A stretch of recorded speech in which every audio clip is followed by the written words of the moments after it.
Good afternoon and welcome to the Top 7 Overlooked but Essential Marketing Tactics. I'm Julie Miller, Editor-in-Chief of Behavioral Healthcare Executive. Today's program is sponsored by Dreamscape Marketing. Thank you to our sponsor and to everyone in our audience for giving us your time and attention today. Before we get started, let's review our housekeeping details. Please use the Q&A area below the slides to submit a question at any time, or if you have a technical question, you can submit it there as well. To download the slide deck, please click on the Resources tab to the right of the presentation window.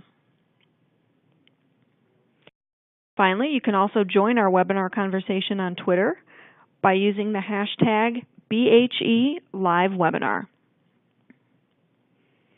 At this time, it's my pleasure to introduce our speaker for today, Dan Gemp. Dan is President and CEO of Dreamscape Marketing. He's been with the company since its founding in 2005. While at Dreamscape, he has originated custom strategies for the effective implementation of internet and search marketing, as well as social media and mobile advertising campaigns. He maintains a focus on efficient and proprietary search engine optimization techniques with return on investment methodologies and metrics. Dan, thanks so much for talking to us today. With that, I will turn the audience over to you. Great. Thank you so much, Julie, and thank you to all of you for joining today. In case you are wondering, I will absolutely be commenting on the breaking news where Google is regulating Adwords for the addiction treatment space. So have no fear. While that will be a bonus topic on top of our 7 essentials, we will cover that as well. So today I'm presenting a top 7 list, and that's a somewhat random number, right? But these are core offensive and defensive tactics that all of you will be able to deploy today, this week, this month to move your digital marketing forward. And they have specifically been successful and battle-tested in the addiction treatment space.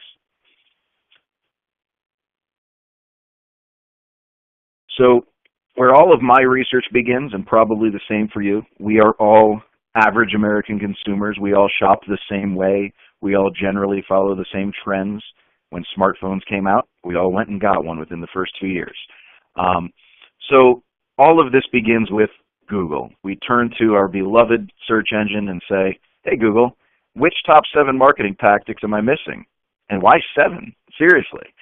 So I'll give you the logic behind this. Instead of saying, hey, here are the 29 things you can do to successfully do marketing. Many of these you should be doing well already. Many of these are default, things like having your phone number listed and such. But we're trying to get into the tactics today, some actual takeaways that Google values and that your customers value. So who the hell am I? My name is Dan Gemp, as Julie introduced me. I've been running Dreamscape Marketing for over 12 years. We have been working primarily in addiction treatment for nearly 8 years at this point. And have worked with over 100 addiction treatment centers, mostly privately owned, but some have sold to publicly traded entities. So these tactics will apply to small business, to private therapists, as well as large 1,000-bed treatment programs. These will be applicable to all of you, and they will be scalable. That is how I selected them today. And we're going to cover some breaking news agenda. So the goals here are to learn to maximize your marketing spend and efforts, right? I really want to describe how you can control your brand perception online, how that impacts your digital marketing, and really where the internet has taken that. So how this all happens via social reviews and reputation management. And I'll show you how to actually use these tools to your advantage today instead of just generally saying, get more reviews. We're going to review ways to balance earned media, owned media, and paid media tactics in your digital marketing strategy.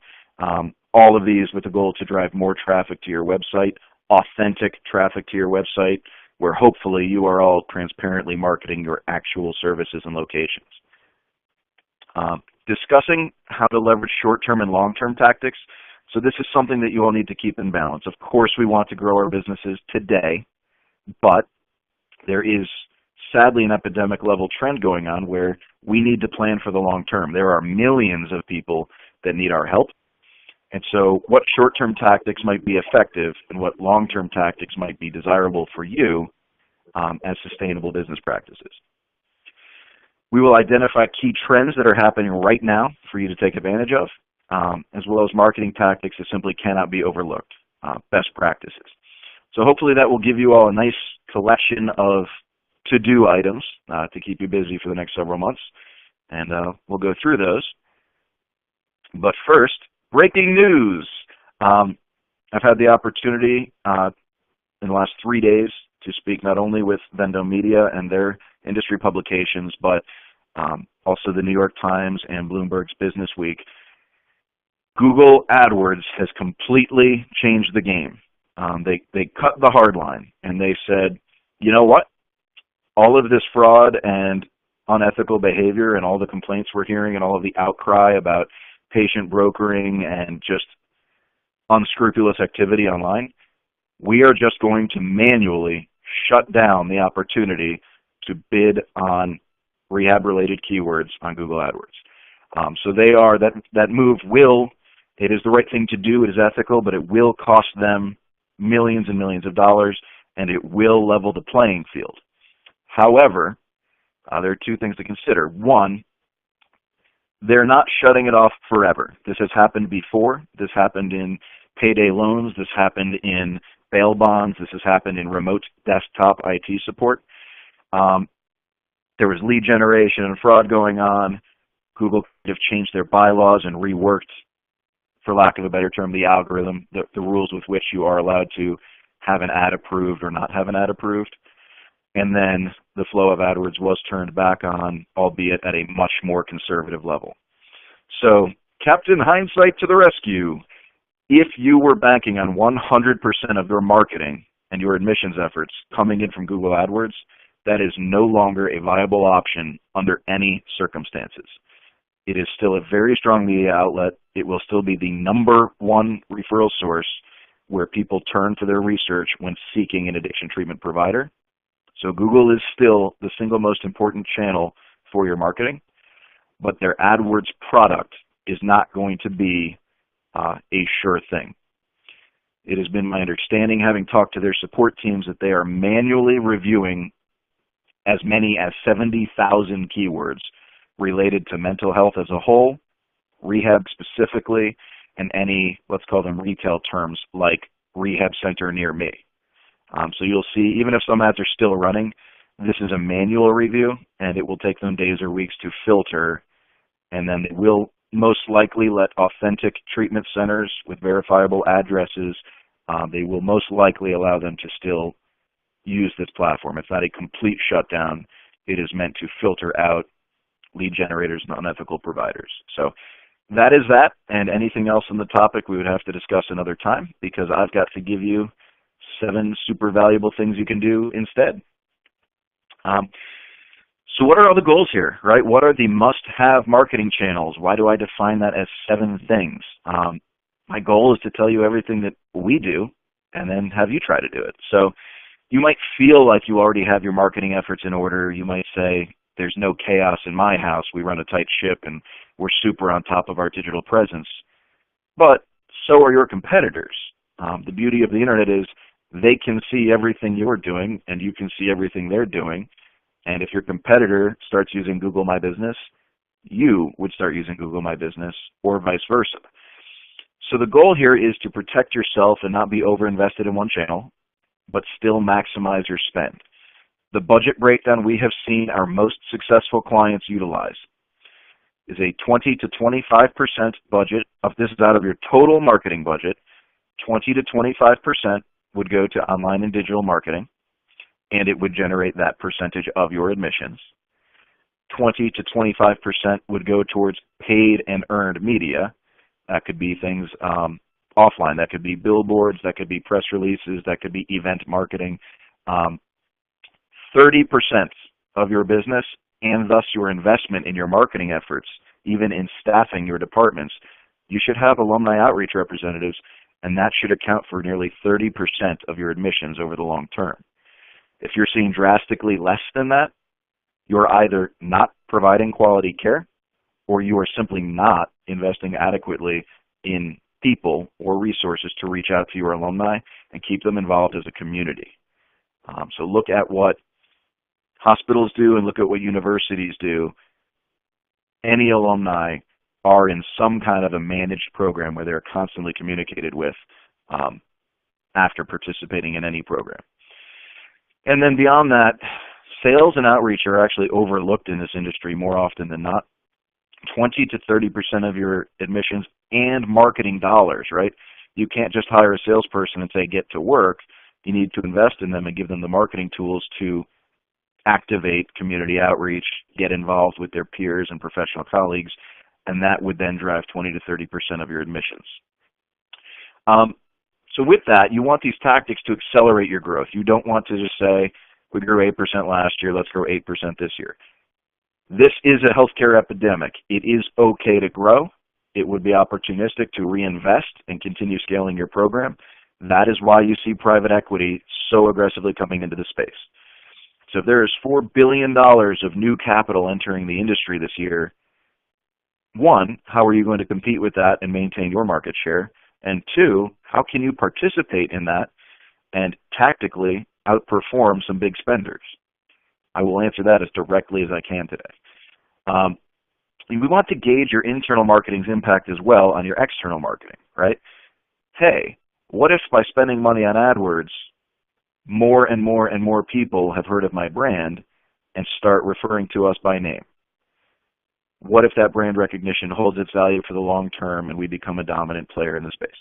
That is a consideration. There are specific tactics you can use to take advantage of that. And the other concept I'd like to really dive into today is outreach support. If creating incredible marketing materials, making people feel comfortable, overcoming the obstacles that they're concerned with, providing pictures of beds and food, that is going to be something your outreach team and your sales team market and all of your referral partners.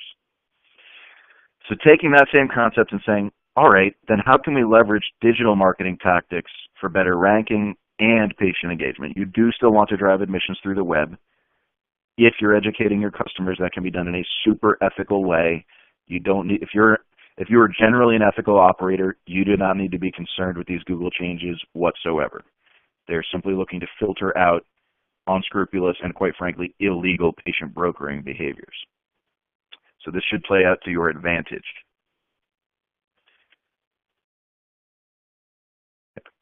So let me quickly go through. Some of you may have even seen this slide before. I use it in several presentations, but I want you all to understand the concept of marketing channels that you own simply by participating in them and marketing channels that you're just paying rent. Basically, if you pay for a TV commercial, the minute you stop paying for it is the minute you stop receiving phone calls from it. Whereas earned media, exposure on Dr. Phil, exposure in the general press. For myself this week, we're very much promoting my interview with the New York Times. I believe that story will get published. That would be earned media and thought leadership. Those things can hold some permanent value that can gain you brand recognition and market share. So to classify these marketing channels, I would consider for today's purposes the following channels to be rented. They are temporary, and when you stop paying them, they go away. Google AdWords, radio, TV, display advertising, events, and PR. When that press release gets you a ton of traffic today, it's wonderful. But next month it holds no residual value, and oftentimes, whether it's labor or media, it was very expensive to distribute. Events, to pay for a booth or a sponsorship, once the cost is incurred, there's not necessarily long-term value from the event. However, you can obtain contacts there that hold long-term value. That's the one channel that always tempts me to put in the other category. Earned media and owned channels, which is where I'm primarily going to focus today, that includes thought leadership, right? Do any of you have any original thoughts that potentially your competitors haven't written about? Then you can write them down. You can share them with people just as I'm doing right now. And you can publish that as content. So that leads into your content marketing. If you have 100,000 pages of stuff and someone else has 10 pages of stuff. Your quantity and quality of content would have so much potential value that it actually holds equity. If this was all on your website would potentially rank for tens of thousands of more search terms than that 10-page site. So investing in content is always a good idea, whether it's clinical, family-focused, community-focused. The more thoughts you produce and the more you write them down and design them, the more permanent value you will pull out of your marketing efforts. Organic SEO. This is actually the single largest opportunity in the space right now. If Google Adwords is going to be regulating its search volume for paid ads, it will still get, the Google search engine will still get the exact same number of people searching for help. So they will turn to authentic organic search results instead of paid ads to make their choices, to choose which programs to go to. So this should play out to all of your benefit if you are an authentic, transparent operator, simply sharing content related to your programs. That all feeds into a sales team, right? Now people want to talk to you, they want to refer to you, they know that you have people out and about speaking with them and educating them. Does that sales team have assets that they can use over and over and over again that get your message across without making mistakes, without tripping up on the verbiage, without making false claims? Does that sales team know how to be HIPAA compliant, or are they telling people to text me a picture of the front and back of your insurance card? And I have heard that conversation as recently as last week, and it happens at some of the largest of programs that have training. So investing in your sales team training usually bears dividends, and I will touch on that in more depth here. And then your alumni community, right? It's not just about keeping in touch, it's about actually building a community. What if all of your alumni helped each other stay sober for the long term? What if they do all come back to an annual barbecue? What if they feel strong enough in their recovery to start paying it forward and referring other people into your community, saying, listen, even when you get through a 30-day program, you're still going to be involved with a lot of like-minded people for the rest of your life. You can advertise their successes, right? 98% of our alumni are currently employed. That kind of information, those kinds of successes, that's what family units are shopping for when they're looking for help in many cases. It goes beyond just saying at a clinical level, fix my kid. And then building professional community, right? Don't you want the respect of your peers? Don't you want to generally agree on best practices and clinical standards? This doesn't have to be in a regulated fashion. This can simply be that you do good business with like-minded peers and you can refer patients back and forth based on their actual needs. So these are all channels that you can invest in content for and communication in and turn that into community, and you own those relationships. If you have 10 people that respect you now and refer to you, and a year from now you have 100 people who respect you and refer to you, that can compound your business exponentially, but all it costs you is a monthly email blast. And we'll get into those specific tactics. So this is an overview of the channels you could consider for marketing. Here is the challenge. There is a major lack of diversification in treatment centers' marketing mix. Just about all of you are guilty of this because you see one channel that is acting as a silver bullet. It is outperforming all others. It is providing a lower cost per admission. You think you've found the Holy Grail, and then everybody else shows up. So you really need to find a balance between this earned and paid media. You might need paid media to keep your census levels up, to get brand recognition, to get the word out if you truly have stronger programs. But this earned media, over time, it should compound on itself because you might produce the same amount of content every single month, but that audience grows and grows and grows. So you have a very flat fixed cost for many of these channels, but an exponential possibility on the returns and the size of the communities you can build. So the budget I broke down earlier, having a strong budget allocation, just like any investment, and mark my words, marketing is an investment. It is not a cost. Any executive that tells you marketing is a cost, tell them to call me because they are wrong. Every dollar and every hour that you put into your marketing should yield a measurable return. So here are the 7 tactics that all of you should be able to engage in. And if you need help, let me know. But you should be able to take these back to your teams and do them as soon as today. The first, and I'll go into much more depth on each of these in my next few slides, Google My Business and social review management. Some of the best clinical programs in the country, if not the world, have 8 reviews because the only people that leave reviews are negative, right?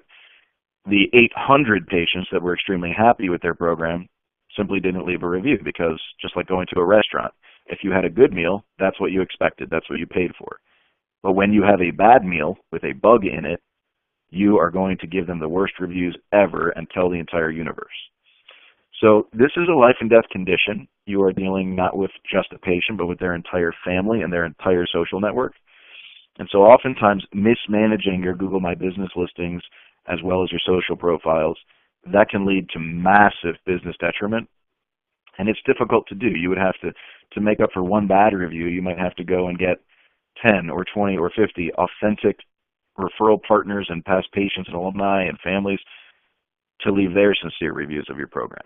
So there are some complexities there, but these are free platforms. You do not have to pay to participate in these, and they can actually drive a majority of your phone calls. They might drive more than 50% of your admissions from free platforms that take minimal time to manage.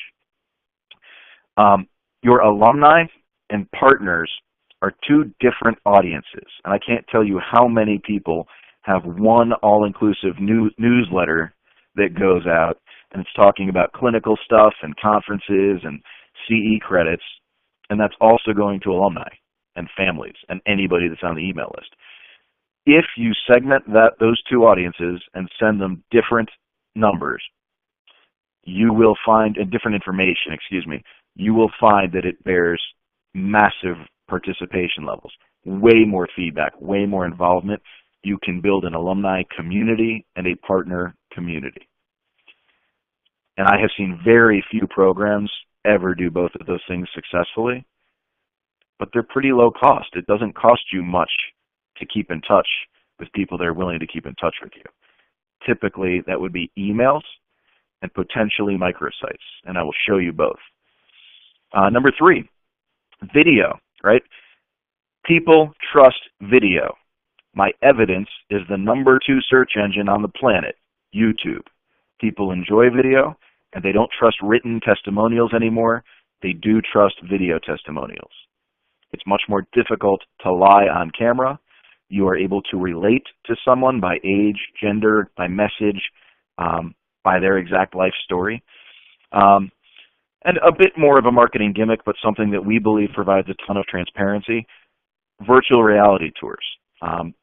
You can put on a headset, you can put your smartphone in that headset, and in 3D you can actually walk around a facility that you're considering attending, right? This is what my actual bedroom would look like. This is what the actual kitchen looks like. This is the therapist's office that I'll be sitting in for a few hours a day, and this is where I'll be having my group meetings if it's a 12-step. So through these assets, they can be produced one time. There's a one-time cost to own these things, but they might be valuable for the next 5 years. They might be on message for the next decade. And so again, this is something that could be minimal cost, that the production quality of an iPhone can typically yield strong results from, and leverage that by showing transparently the realities of your programs. That will also reduce negative social reviews because you didn't have to trick anyone up front or lie to anyone up front to gain their admission. Number 4, mobile.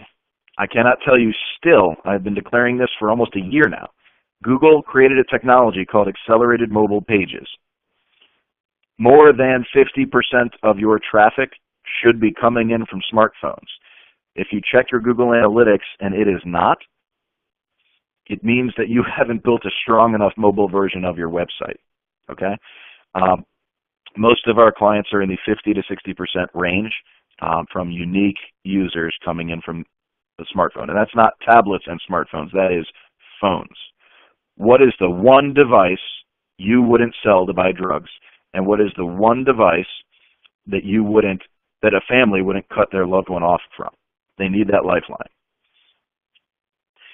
So beyond that, right, can you train your sales team? Can you train your admissions team to be stronger on the phones, to deliver more consistent messaging? Can you integrate tracking systems so that you're not guessing, hey, I took out an ad last month and now my admissions are up? Well, did you know that for $2 you could put a custom phone number on that ad and you would know specifically if it even got a phone call or not? So these integrated tracking systems, these are so cheap and we use them so universally, it actually bothers me when a business doesn't have this. This is an operational weakness. If you do not have integrated tracking on your call system, on your contact forms, and plug those into your sales CRM system, whether it's a spreadsheet or Salesforce, you can still integrate these technologies. And these are dollars, not thousands of dollars. And number 7, those of you who are participating in AdWords, this is going to become paramount. You must comply with Google. No one has ever beaten Google. And so if you think about it, especially on their own system, right? Having a keyword system where you're bidding on generic terms and industry terms to try to drive traffic, that's fine. Let's say that you're bidding on the keyword treatment center. Do you want to show up for water treatment center, sewage treatment center, dental treatment center? So having a negative keyword list on your paid search campaigns, these are the things I do not want to show up for in conjunction with my ads and my verbiage. That can save you thousands of dollars. If you're running a small campaign just to protect your brand and gain local business, it can save you hundreds of dollars a month. So realize that there is not just offense to be considered in these marketing channels, but defense, and that protects your dollars. My bonus tip for the day, this is not one of the 7, but we have witnessed its greatness. Ultra high speed cloud hosting with a secure socket layer, an SSL. That changes your HTTP to HTTPS. It means that your site is secure and encrypted, so people are safe browsing it, clicking on anything, and filling out a contact form. They won't magically get a virus or magically get hacked and have their desktop taken over, right? Google will rank your website higher if it has that security level, if it is HTTPS. They have publicly announced that. This has been out for a long time. These hosting environments have daily backups, many times, multiple times a day. So your marketing team, if you just hired an intern or your niece's cousin's roommate, you don't have to worry about them messing up the entire website because you can just restore the site in its version from 3 hours ago and start over. It'll take you 3 minutes and save you lots of headache and lots of time.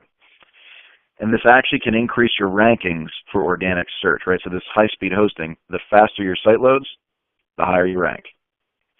And it's one of the major factors. So what is the premise here? What am I trying to convince you all to do in these channels before we go to each one specifically? I'm telling you that you can use your time smarter than you can use your money. You can produce labor that delivers content, messaging, designed assets, and you can use free social platforms and less paid media to win. You can gain market share. You can outmaneuver at a tactical level. You can be David and beat Goliath, right? So that is the challenge. I am challenging each of you to put in more labor or find those resources to produce that labor to drive your marketing forward rather than simply buying ads and hoping it works forever. So first, let's address brand perception. And how does the public see you? They go to Google. 83% of them will go to Google. So when they search for you, the Google My Business feature, this local listing that shows up over on the right with your phone number, your business hours, and all of your reviews, good or bad, right? Directions to your facility, your address. These are fantastic resources. This is free. Google could charge you for this, but they don't. They'll probably have some kind of premium placements and paid ads on maps, but this is authentic. There were weaknesses in the product, and those will probably be fixed and improved. There is a new feature that rolled out just last week where you can now actually make posts to your Google My Business page. We saw a lot of our clients in Texas and Florida saying things like, hey, we're open again, the power's back on, we are accepting patients, right? That's a powerful message to every single person that is Googling your name. So, and similar to Twitter or Facebook, it is a status, it is a social posting feature, but that's new, and that is substantially robust because you're safe in assuming that it is searchable content when you make a post like that. Google wants more time on their assets. They want more interaction with their tools. It is in their best interest. So adding that new posting feature, you need to claim your business listing. You actually need to attach it to a Gmail address, and Google will mail you a verification postcard with an ID number on it that you have to type in within a certain amount of time. That is how you verify your own Google My Business listing. This is all free. If you don't, many of you have fallen victim to this, and even if you do, you still have to monitor this as an administrator through that Gmail address. People can use the tools like Suggest and Edit to attempt changing your phone number to a different phone number.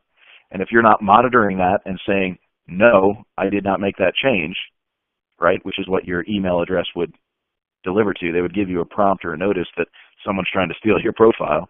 You can simply say, no, I didn't make that change. Those of you who are not monitoring this free tool, you do still show up. You wouldn't have photos, you wouldn't have as much information about your business, but Google does know you exist, you do show up in their maps, and your address is there. That has been a widespread problem in the industry for about 6 months. So keep that on your radar, that there's a defensive consideration. You must be an administrator of your Google My Business page. There are new features being added to that you can leverage to your benefit, and your reviews will be prominently displayed there, not just your Google My Business reviews. Social reviews and Schema. So Google allows web developers using a technology called Schema. It tells Google what that website is about. So, hey, Google, my website, rehabs.com, is relevant to reviews and overviews of addiction treatment programs, right? If they program that in using Schema architecture, their social reviews, Facebook, Psychology Today, these other industry publications, the reviews published on those sites will also be collected and aggregated by Google and displayed in their search results and on your Google My Business page.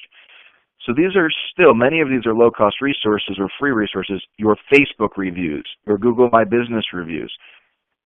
These opportunities can be leveraged to your benefit, or if left unmanaged, can lead to great detriment if you're only getting negative reviews. So realize that these third-party sites and these third-party content builders, they do have a place in the industry. Google does value the content they've produced, and if they program it the right way, it is search-friendly. So take advantage of that. Don't fall victim to it. Take advantage of that. I'm saying all of this to empower you, not to give you new fears and things to keep you up at night. And we're going to cruise through the rest of this in about 15 minutes. These are short slides here, but brand perception, how do your alumni and partners see you, right? For many of you, to be blunt, they don't. You're not keeping in touch with your alumni enough. You're not calling them. Maybe you're emailing them, but are they checking their emails? Are you following up with them? Are you running internal studies? Are you third-party verifying your long-term sobriety outcomes? These are the kind of things you can really invest in that will compound your marketing efforts. But the simplest concept is a phone call to each of your alumni as frequently as you are able, and a phone call to each of your partners as frequently as you are able. The mechanism to simply remind them that they like you and you exist is email. Many of you are here today because you use Vendome as a source of media and information in the industry, and they emailed you an invitation to this webinar. And many of you are here today because you are past or present partners or friends of Dreamscape, and I sent you an email inviting you to this webinar. This exact same simple tactic is working again. There's much less spam email these days, and if you're familiar with a company, you'll at least read the subject line before you delete that email, right? You'll at least remember their name and their brand and that they're hosting some kind of event this month. Specific things you can do. So other than a periodic email and phone call to your alumni and your professional colleagues, two separate messages. You may also build lifestyle microsites for your alumni. And I have a picture here of one that we're in the process of building. But imagine if your alumni could post jobs for other alumni. Hey guys, I'm working at the Amazon warehouse. They are still hiring as long as you pass the urine test. Give me a call if you're looking for work.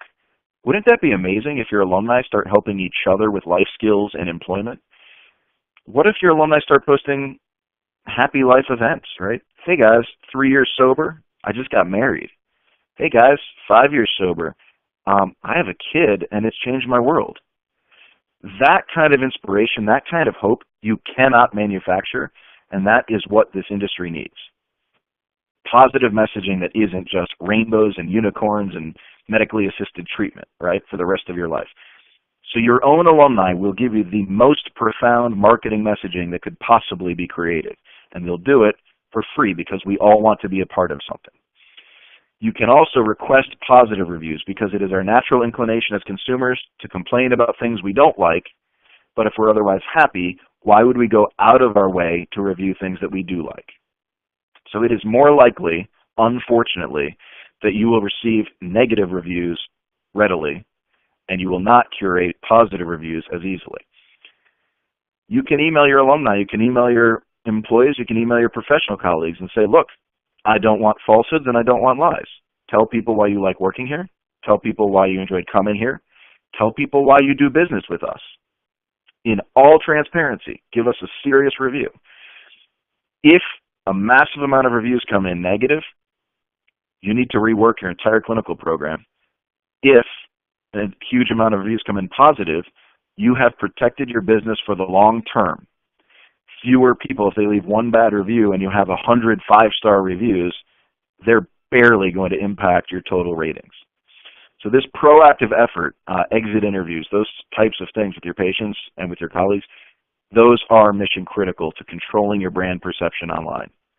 And again, they can be done at very low cost using simple email systems and phone calls. Professional colleagues and newsletter microsites, right? Give your colleagues a place to publish their thought leadership. Create a website, create a blog, create a private community on Facebook where you can exchange ideas, talk about what's ethical and not ethical, come to consensus on standards, just have a conversation. You will be amazed at the levels of participation. We have done this. It has been very successful. Many of you are actually here because you're part of our community. If a picture is worth 1,000 words, what is a video worth? Video is believability. You can do testimonial videos, partner interviews of professional colleagues, interventionists, therapists, alumni interviews, and some of the most powerful ones I have ever seen are with family members that are not in recovery themselves. They witness an entire change from what they consider evil to good. They view the work that you all do as soul-saving, life-saving work. And they will say that unprompted and unscripted. You hold up an iPhone and say, how did you feel about your nephew or son or spouse's time here at our treatment center? And they will say that not only did you save their life, they're a whole new person. In many cases. I'm sugarcoating this, but with an iPhone, you can produce all of these assets at very low cost, or with a freelancer, or with a video producer. Virtual reality, while it's not quite commonplace yet, it does deliver comfort. It can alleviate fear. Well, I've seen pictures, but I've heard a lot about fake pictures on fake websites. Okay, well here's an actual tour of our actual facility. They would be comparing a trifold brochure from a competitor to a fully immersive walkthrough tour of your facility. Where would you go if you were comparing a trifold brochure to a futuristic walkthrough tour? And so that is a bit of a hospitality pitch. I understand we're presenting amenities in your marketing transparency. It's not meant to be just for luxury centers. It's meant to be authentic. But these are low-cost, high-impact tools that have a very long shelf life. You can produce that tour, and it's good for the next 5 years to a decade. Mobilize a mobile solution. So Google created this AMP technology. It's free. You just have to create an accelerated mobile page version of each page on your website. Talk to your web developers or ask mine. Most of your potential patients are on smartphones. More than 50% of them started following this trend as of mid-year last year. So this is a reality. It's not an opinion. There's an app for that. Well, not yet. I don't know many of you that have an app, and it could be a simplified version of your website, right? Can you give all of your alumni an app that can help them find a local meeting if they're in the 12-step program, find another resource? Maybe there's a button that's a trigger button or a burning desire button where they could talk to somebody, to an alumni director, for example, for free. Hey, listen, I'm really hurting. I'm really thinking about using. I'm not in a good place right now. Just talk to me for a minute so I don't do something stupid, right? You can build your own mobile app, and it's roughly the same cost as web development these days. Prices for mobile apps have come down dramatically. It doesn't have to be a feature-rich, earth-shattering, completely new idea. It can just be an app that has pictures of your program, video tours, alumni interviews, some compelling information, links out to your alumni community and professional community so that people can engage from their phone, and the opportunity to re-engage or refer a friend or loved one into treatment. So this can be a marketing asset, but it's also a very sincere tool that you can give to all of your employees, all of your executives, all of your outreach people to consistently spread the same message and market the same way. So think about building your own mobile apps. They're very low cost to maintain, and they're comparable to websites to produce. And quite frankly, you don't need to have some earth-shattering idea. You just need to use it as a marketing piece. It's similar to a trifold brochure, but cooler.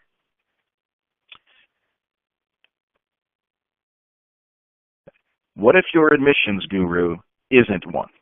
I have yet to work with a treatment center partner who hasn't told me that their admissions guy is the best. Every single client tells me that.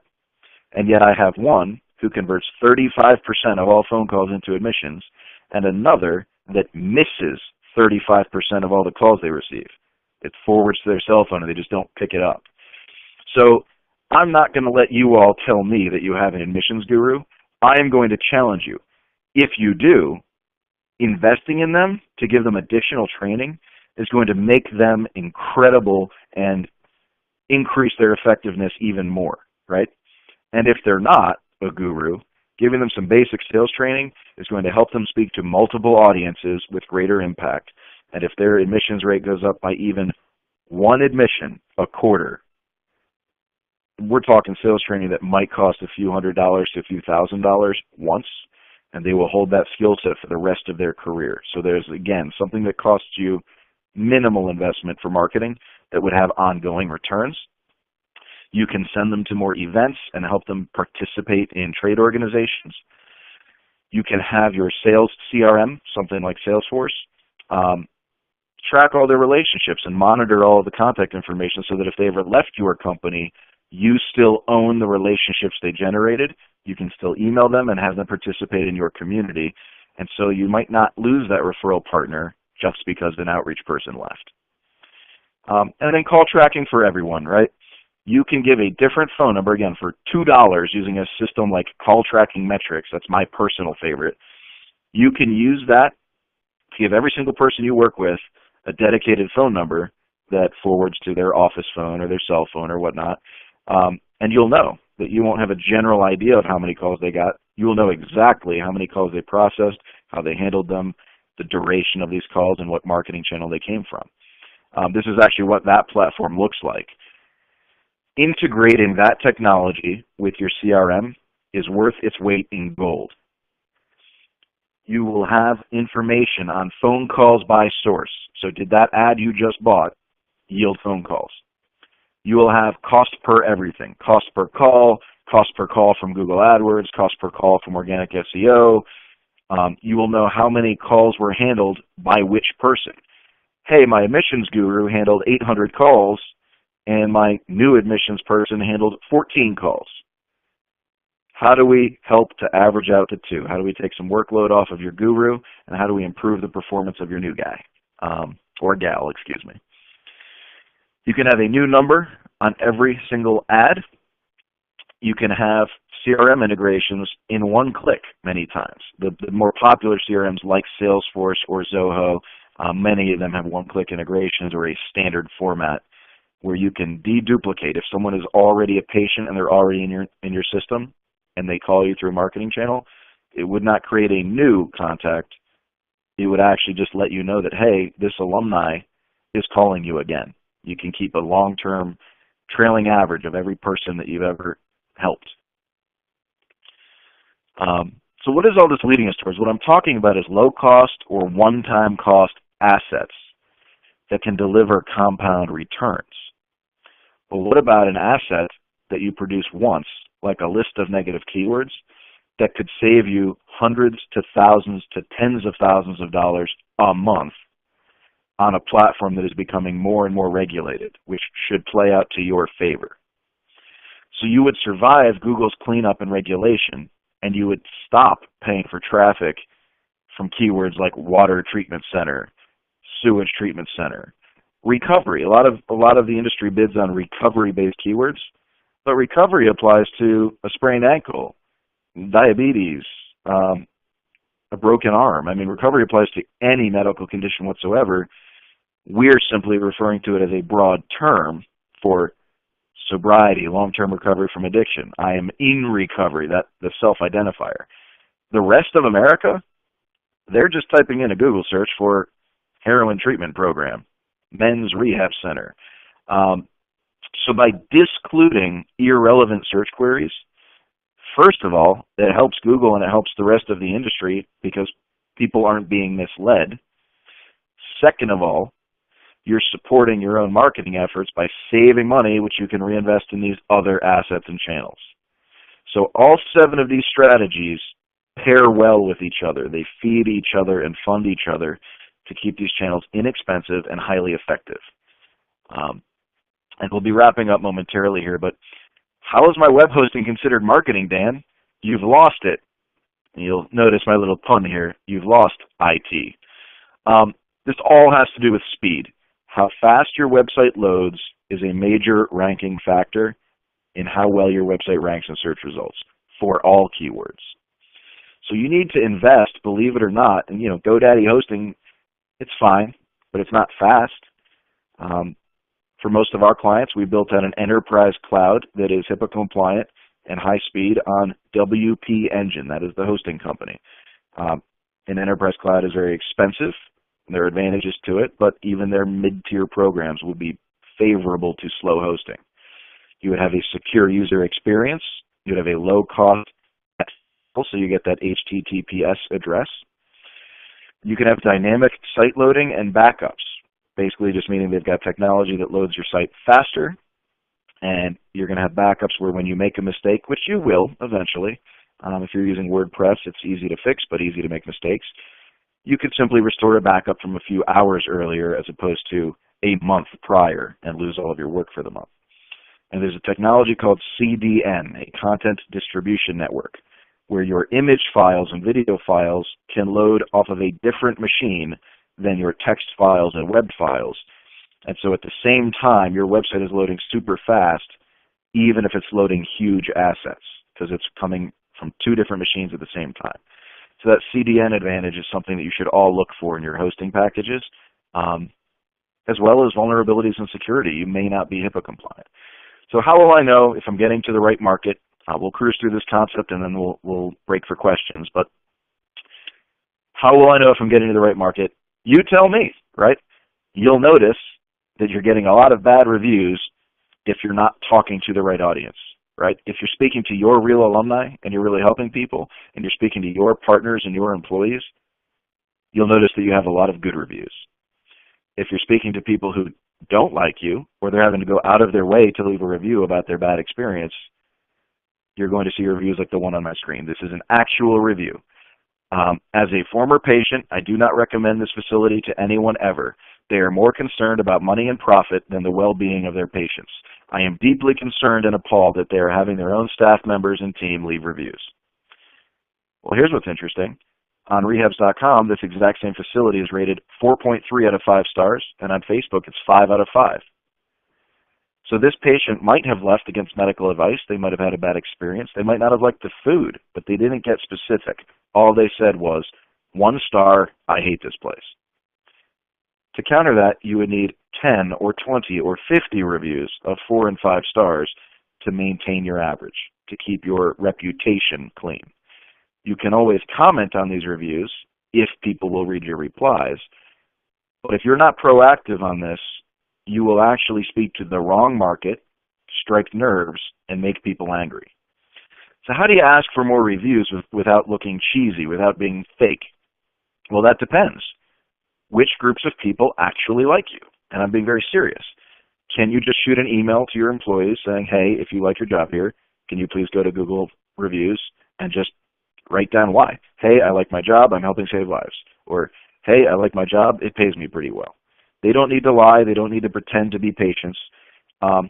If your patients like you, if you have strong clinical programs, do exit interviews, and when you give them back their phone, say, listen, if you wouldn't mind, if you had a good experience here, would you please give us some reviews? If they say they had a bad experience, then you simply might not want to tell them that when you hand back their phone. Thank you for coming. I hope you stay sober and get involved in our alumni community. Your partners, your employees, the families of your alumni. If one alumni likes you and 6 of their family members credit you with saving their life, that should get you 7 positive reviews instead of one bad one or 1 positive one. And you're allowed to proactively request these, right? You can play offense and you can play defense in maintaining your reputation.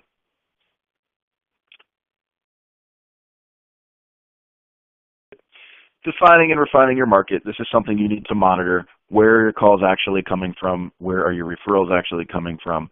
You need to track the demographics. That's age, alumni, parents, loved ones, men, women.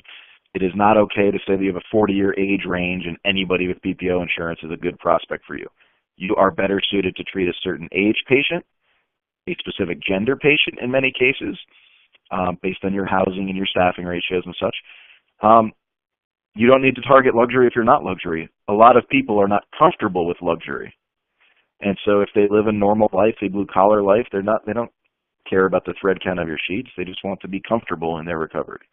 And geography matters. Don't throw crazy amounts of money at a national campaign if 80% of your business comes from within 300 miles of your location or 10 miles of your location. So consider all of those things in your targeting and where you're spending dollars so that you can minimize waste. And hopefully you all learned how to maximize your marketing spend, a general budget. Hopefully I was effective in describing how you can control this brand perception and how that impacts your digital marketing. The concept of owned versus paid media and how you can leverage some of these free platforms or low-cost platforms, and how to leverage the short-term versus long-term marketing tactics, right? Paid ads might work well for you in the short term, then they become regulated. I sure hope that you were doing organic SEO the whole time because that will lead to your long-term success. And then identifying key trends and marketing tactics that you can't overlook. You simply at this point may not ignore social reviews and reputation management.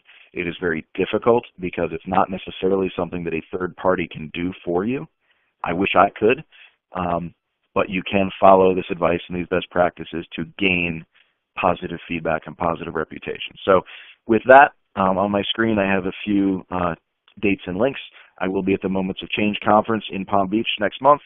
I will be at the Treatment Center Investment and Valuation Retreat hosted by Vendome in Scottsdale in December. And I will be at Recovery Results in November in Dallas. That is a Foundations event. And we have a new white paper coming out this week, The Black Sheep of Healthcare, Behavior and Mental Health. So feel free to call me or email me with any questions. And with that, let's take a few of your questions right now. All right. Thanks so much, Dan. We'd like to remind everyone that you can use that Q&A area below the slides on your screen to submit a question at any time. And remember, if you're interested in downloading the slides from today, they're available in that Resources tab to the right of the presentation window. So, Dan, early on, you cautioned not to be over-invested in one channel. Can you define what you would consider to be over-invested? Sure. So based on the budget I broke down earlier, if you're spending more than 25 to 30% of your marketing budget on digital, for example, you would be overinvested. There would be added risk to that budget that if anything in digital were regulated, you could lose. If you are underinvested in your sales and outreach team or the training of that team, that should be 25 to 30% of your admissions. you'll find yourself exposed to more risk. And then if you're not investing in a scenario that really builds community with your alumni, you're missing out on tremendous opportunity that should be driving about 30% of your admissions, but that you should be attempting to invest, up to 30% of your marketing dollars in. So the goal is to mitigate risk. If you spent all your money on AdWords and that drove 70% of your admissions and they just started regulating that, you could lose half your business overnight, if not all of it. Okay, great. And what do you think has more value to the consumer or potential patient, the enterprise brand or the individual treatment center brand? The individual treatment center brand. So this is the question: is do you use a parent company name, especially if you're multi-location, or do you give each location its own brand and its own identity? I highly recommend promoting independent brands and each location's identity. That local marketing gives you more free resources and free tools. And then those brands can all link up to a parent company and promote you might see a website that is, Good Time Recovery Village, an ABC company. It is okay to be attached to a parent brand, but it is better for your marketing to have those independent communities and independent outreach. It also reduces your chance, if you were ever sued or there was a death at your facility and there was press about it, if you got bad press, instead of damaging all of your locations systematically, it might be contained to that one specific market. That's good advice. Do you have any data or any anecdotal thoughts on the overall volume of searches being conducted now for addiction treatment? Yes. So there is great seasonality to that, the total volume of searches for addiction treatment. It fluctuates. It is hundreds of thousands of searches a month, but that would be all searches. So that might be the same person searching 13 times. Our best guess, and it is only a guess, is that in any given month, 80,000 to 100,000 individuals are seeking treatment through search. Okay, and what is a good way to build an alumni community and to begin doing an outreach program if people are nationwide? So that's a wonderful question. So if you have a large presence, a large footprint, and you simply haven't done much historical alumni marketing, I would start with a private Facebook group. You want to be very careful there because any public conversation that names patients could be considered a violation of HIPAA.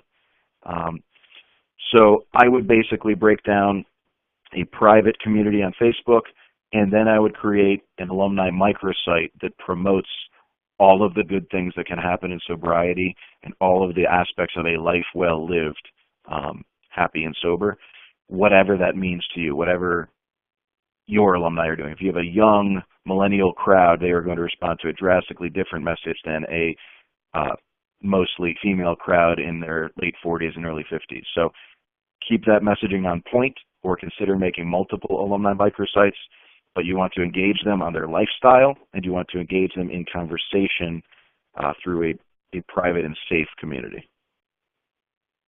Well, that's really good advice and probably a good way for us to wrap it up here today. I want to thank Dan Gemp once again for an excellent presentation. I would also like to thank our sponsor, Dreamscape, for making our program possible today. Finally, thank you to everyone in our audience for participating. We do hope you'll join us again in the future for another Behavioral Healthcare Executive webinar. This concludes today's presentation.